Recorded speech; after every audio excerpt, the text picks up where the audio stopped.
Welcome to The Know. I'm Ashley. I'm Brian. E3 is just around the corner. It is coming up so soon, you guys. I hope you're ready for all of our coverage because it's going to be like 6 days of live streams. But we've got some new information about what Sony has planned for the biggest gaming event of the year. Yeah, and this isn't a rumor. This comes from a very reliable source, Sony itself. Well, look, I don't know. Are they actually that credible? I feel like they got some good intel on this.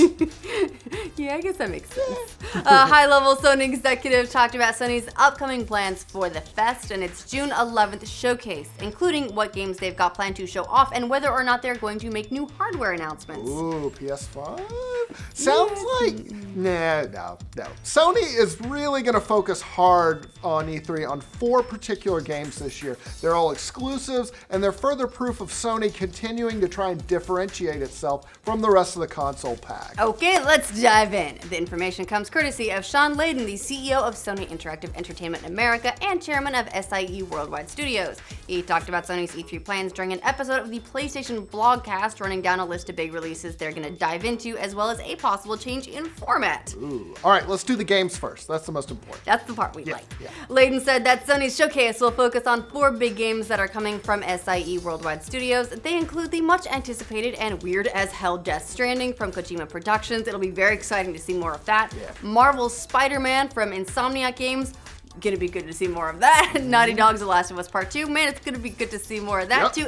And Sucker Punch's Ghost of Tsushima. So, pretty solid 4-game lineup. Yeah, that's a lot. That's not a ton, but like pretty solid 4-punch there. And it sounds like Sony has a lot riding on these games. Layden called them the Fab Four of PS4 exclusives. What are they, like the Spice Girls? Yeah, exactly. And he said The Last of Us 2, it's going to be the centerpiece of the bunch. As for specifics, Layden said they will have a complete new report for everybody about what is happening around Death Stranding. He also said there will be a new drop for Spider-Man, which probably means a new trailer. Yep. And he said we can expect a deep dive into Ghost of Tsushima, which is a really cool looking samurai game from Sucker Punch. But yeah, it looks like the biggest plans are centered around The Last of Us Part 2. Layden said that Sony will have, quote, a full new scope and treatment to show progress on the game and give people a better understanding of where we're going with Part 2. So far, that looks like a Pretty impressive array Yeah. of exclusives for PlayStation 4, which is already been doing really well this generation with exclusives like Bloodborne, Horizon Zero Dawn, Persona 5.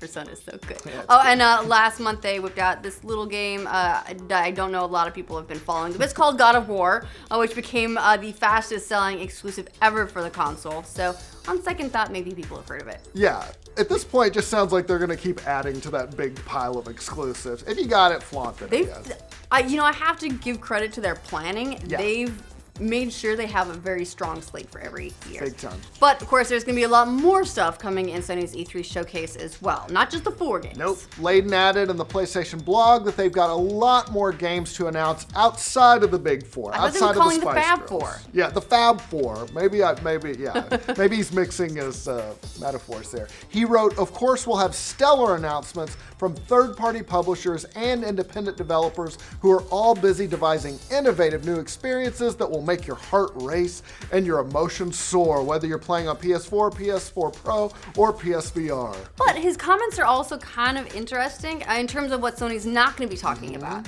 Layden confirmed there will be no hardware announcements during the show, so if you're hoping for that big PS5 reveal this year, don't. Ain't gonna happen. Specifically, he said, at this year's E3 event, both the media event and what we do in the convention center, we're going to be focusing on all our great content that's coming out. There will be no new hardware announcement at E3 this year. You heard it here first. All right, so no PlayStation 5, no PS Vita 2, which would be super dope, even though I understand it didn't do quite as well as they would have hoped. I don't know, look, what is most interesting is that that means they're not going to be talking about any sort of new changes to VR hardware, probably. So no iterations of the PlayStation camera or the Move controllers.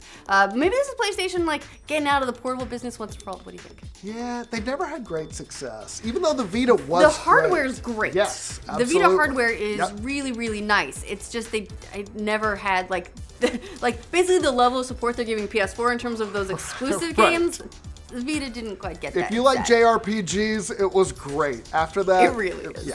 Layden also hinted that Sony might not be doing the traditional on-stage press conference that they've done in the past. Of course, Nintendo, they quit doing that years ago, and now they just do the special pre-recorded Nintendo Direct at E3. Which has been working well for them. Yeah, and it's Nintendo. They do their own thing anyway. But if Sony abandons the format, it could just be Microsoft doing the traditional on-stage presentation, at least as far as the console makers go. The developers, they all do their thing. Yeah, well, and as for that presentation, Layden said we're taking kind of a different angle on how we're bringing it out. Yeah, and then he fleshed that out a little bit, adding, the last 2 or 3 years, to the careful observer, you'll see that we continue to try to refresh and remake and reignite what we do at what used to be called the press conference for E3.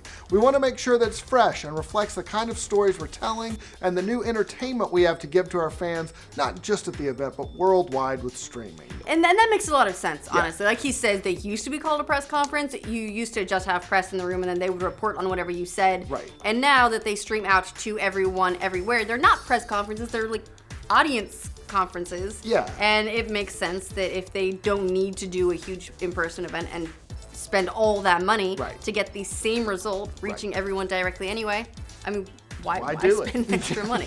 So yeah, it'll be interesting to see what they ultimately do.